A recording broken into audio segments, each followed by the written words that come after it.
What is up, guys? Welcome back to the channel. Today's reaction video is going to be the greatest recorded speeches in American history, 1933 to 2008. There is going to be a lot of speeches in here which I've never heard or never seen. 1933, so there's potentially the Second World War speech in there. If there was a major speech from a president then, I don't know. I assume there was. I mean, it was a massive event in history. And there's been countless speeches throughout the time. We're going to get straight into it. Again, like I said, I don't really know what to expect. There's definitely going to be some I know about in there. The only ones I can really think of off the top of my head, the main one I can think of, because it was in the thumbnail, I believe, is the Martin Luther King one, which we'll get to that when it comes up. But that was in the thumbnail. The others I'm not too sure about, so let's get straight into it, guys. Hit that like button if you enjoy this kind of content. Hit that subscribe button as well, you absolute legends. And let's see the greatest recorded speeches in American history. So first of all, let me assert my firm belief that the only thing we have to fear is fear itself. Okay, we've got a bit of text here. Franklin Roosevelt, obviously the president, took office in the depth of the Great Depression, the worst economic crisis in American history. Let's see what he has to say.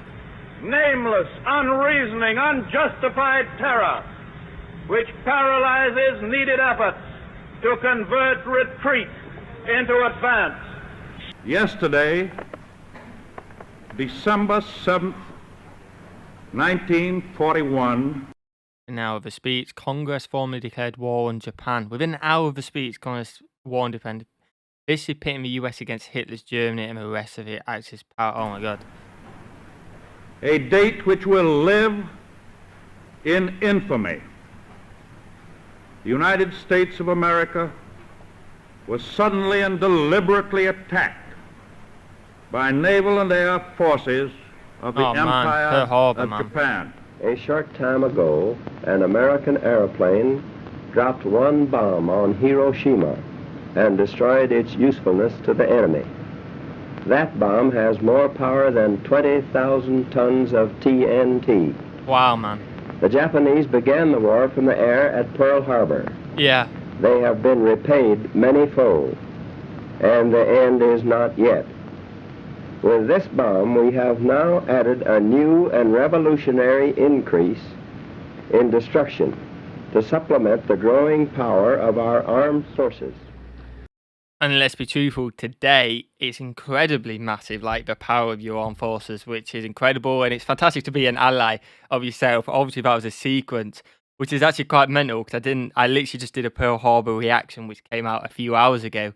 I didn't expect this to be the first one on there, or even on here. So you've seen a bit more of a timeline after it. Again, a very tragic event. I assume a lot of them are very tragic events. But speeches from that time, it's yeah, great to see a bit of history unfolding in front of your eyes.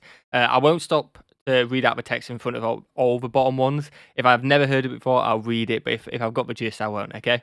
It's because it's a 20-minute video. We have been compelled to create a permanent armaments industry of vast proportions.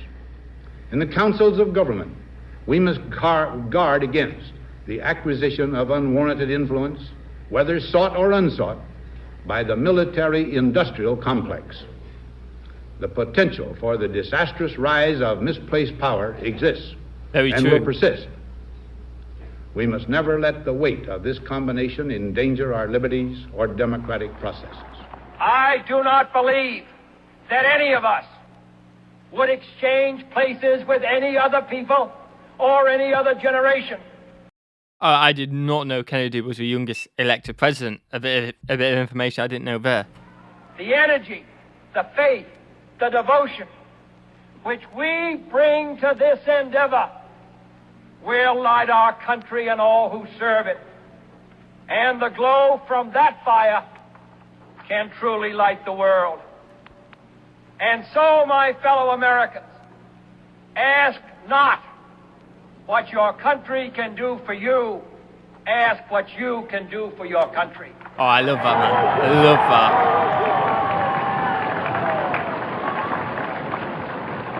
that. My fellow citizens of the world, ask not what America will do for you, but what together we can do for the freedom of man. Oh, definitely, man.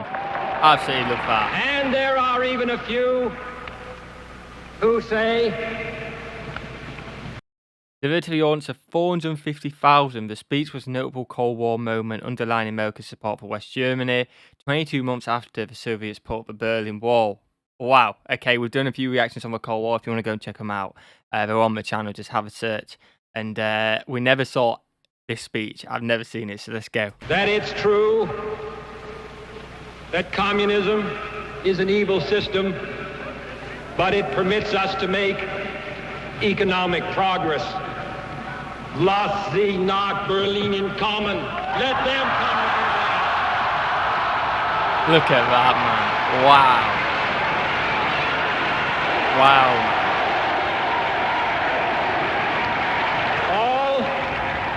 All free men, wherever they may live, are citizens of Berlin. And therefore, as a free man, I take pride in the words, Ich bin ein Berliner. Oh, man, look at that. I have a dream. There we go, Martin Luther. My 4 little children will one day live in a nation where they will not be judged by the color of their skin, but by the content of their character. I have a dream today.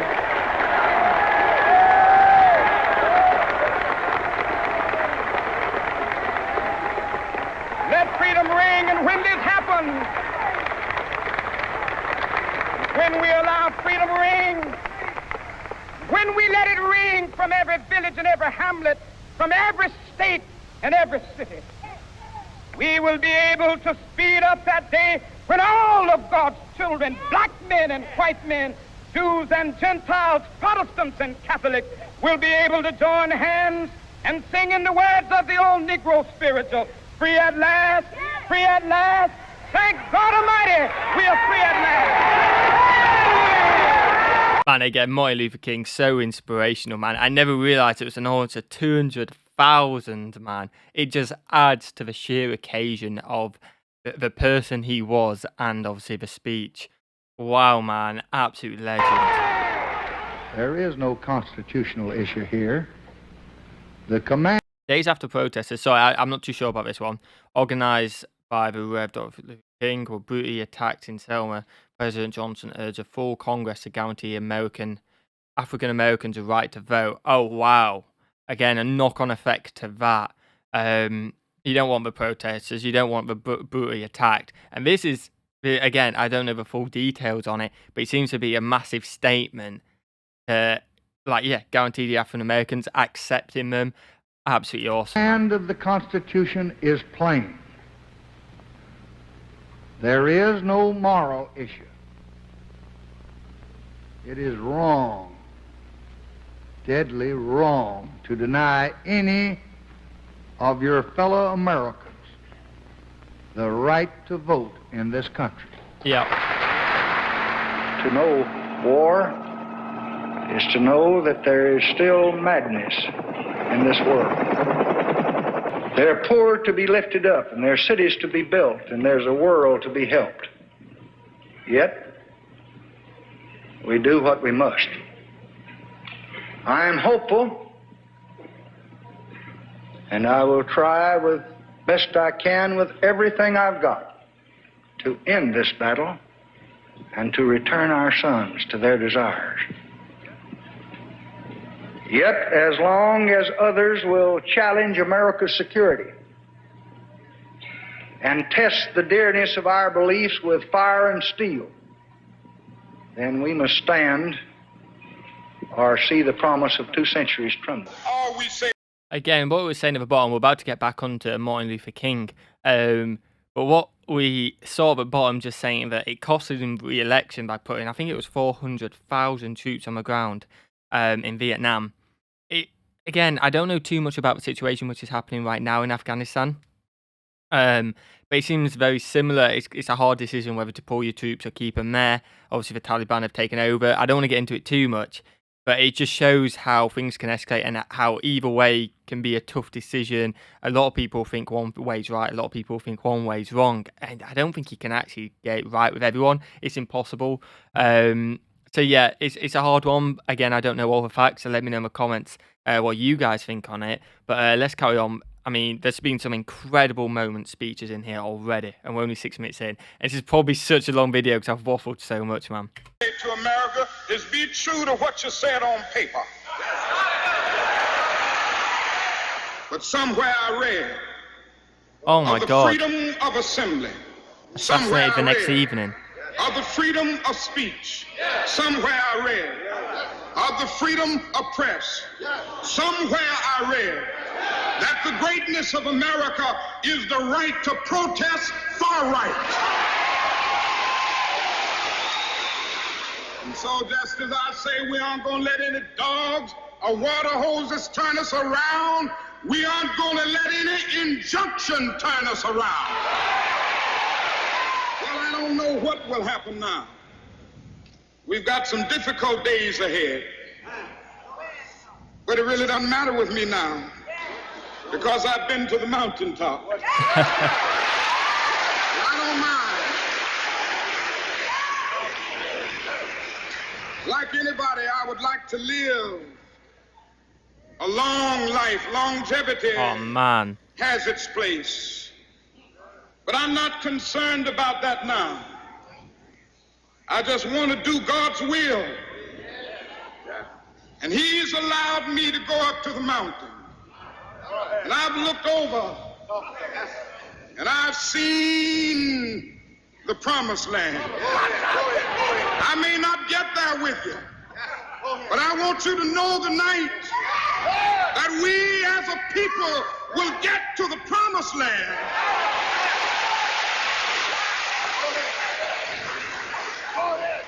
So I'm happy tonight. I'm not worried about anything. I'm not fearing any man. Mine eyes have seen the glory of the coming of the Lord. I mean, what can you say to that? I didn't actually know about that speech, and he gets assassinated the very next day. But what an inspiration, man. Absolutely awful to hear that. I knew, obviously, he got assassinated, but I didn't realize it was the day after that speech, and what he's saying in that.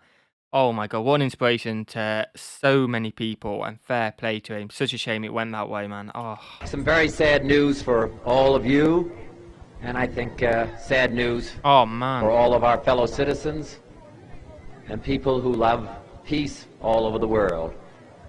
And that is that Martin Luther King was shot and was killed tonight in Memphis, Tennessee. Martin Luther King dedicated his life to love and to justice between fellow human beings. He died in the cause of that effort. For those of you who are black and are tempted to be filled with hatred and mistrust of the injustice of such an act against all white people, I would only say that I can also feel in my own heart the same kind of feeling. I had a member of my family killed, but he was killed by a white man. But we have to make an effort in the United States. We have to make an effort to understand, to get beyond or go beyond these rather difficult times. My favorite poem, my favorite poet was Aeschylus, and he once wrote,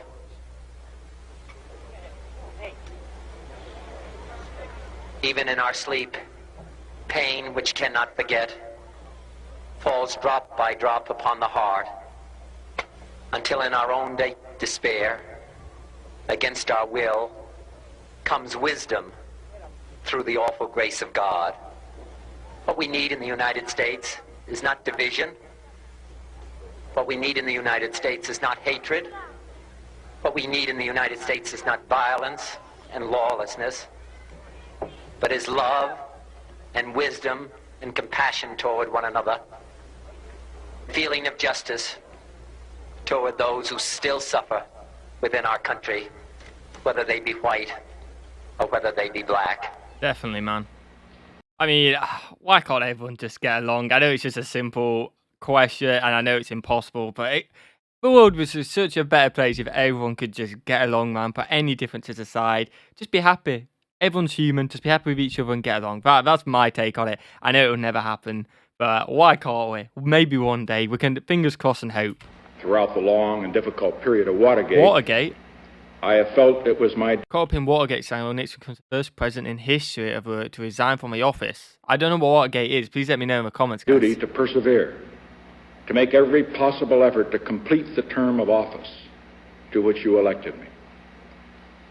In the past few days, however, it has become evident to me that I no longer have a strong enough political base in the Congress to justify continuing that effort. Therefore, I shall resign the presidency effective at noon tomorrow.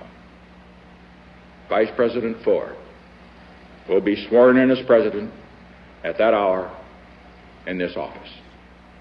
Today is a day for mourning and remembering. Nancy and I are pained to the core by the tragedy of the Shuttle Challenger. We know we share this pain with all of the people of our country. This is truly a national loss.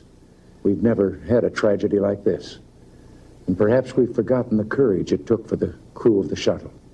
So much courage, man. Challenger 7 were aware of the dangers, but overcame them and did their jobs brilliantly. We mourn 7 heroes.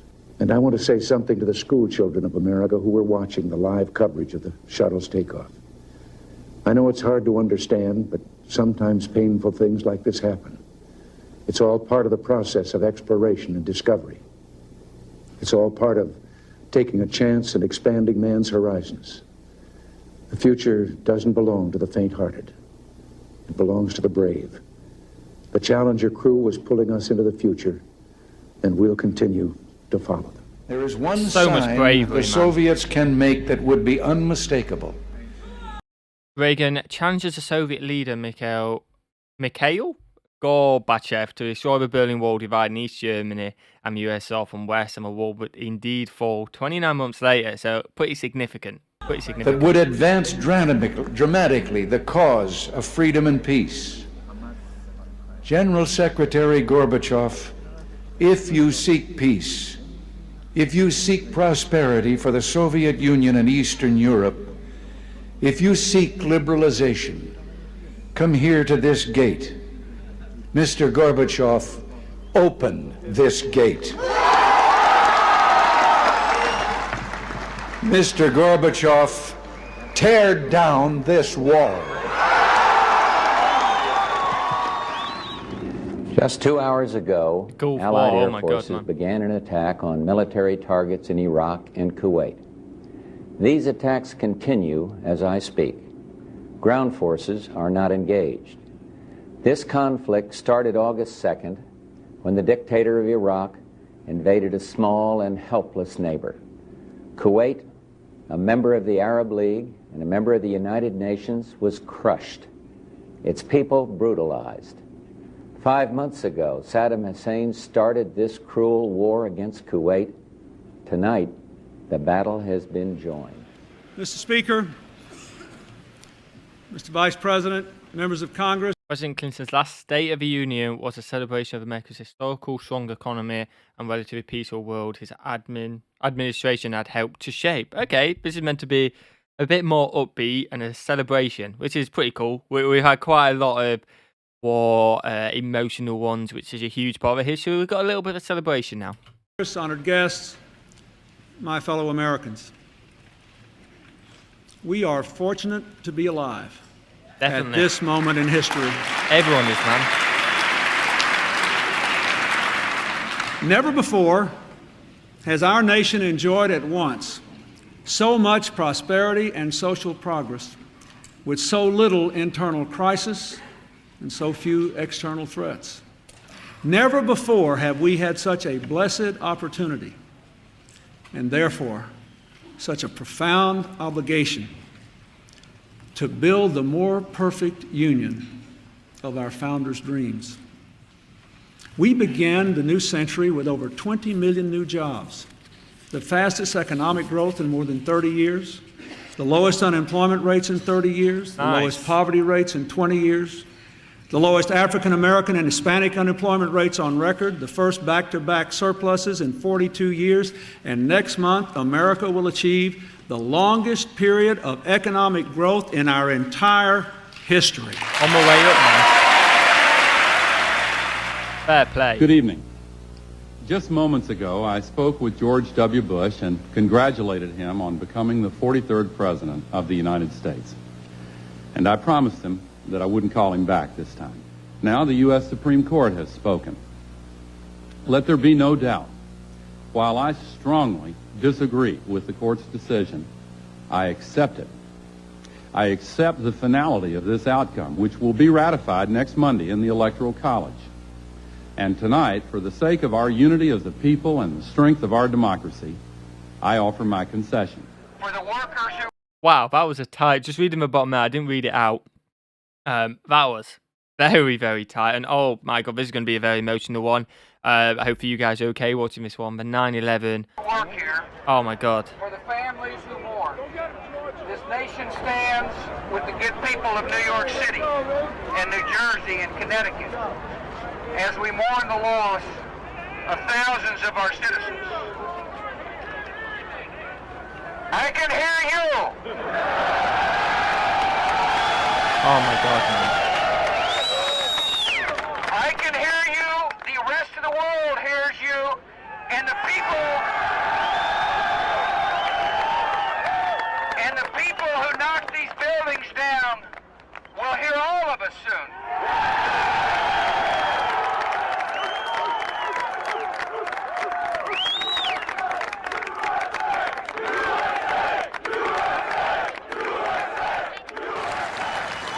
Again, we don't need to speak about that too much. We've done reactions on it. What a tragic, tragic day. And hopefully nothing like that ever happens again. Oh my God, man. And all those watching tonight from beyond our shores, from parliaments and palaces, to those who are huddled around radios in the forgotten corners of the world, our stories are singular, but our destiny is shared.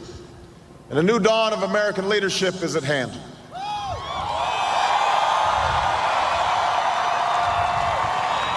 To those who would tear the world down, we will defeat you. To those who seek peace and security, we support you. And to all those who have wondered if America's beacon still burns as bright, tonight we proved once more that the true strength of our nation comes not from the might of our arms or the scale of our wealth, but from the enduring power of our ideals: democracy, liberty, opportunity, and unyielding hope. Fair play. Fair play, man. What a bit of history right there. What a bit of history. That's the true genius of America, that America can change.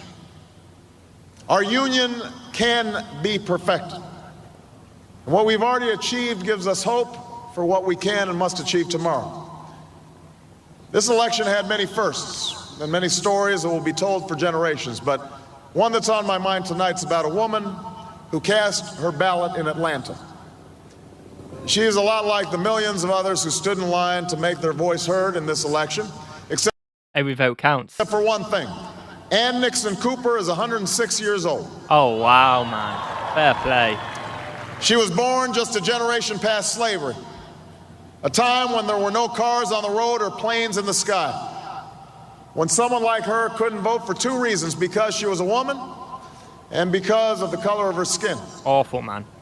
And tonight, I think about all that she's seen throughout her century in America: the heartache and the hope, the struggle and the progress, the times we were told that we can't, and the people who pressed on with that American creed: yes, we can.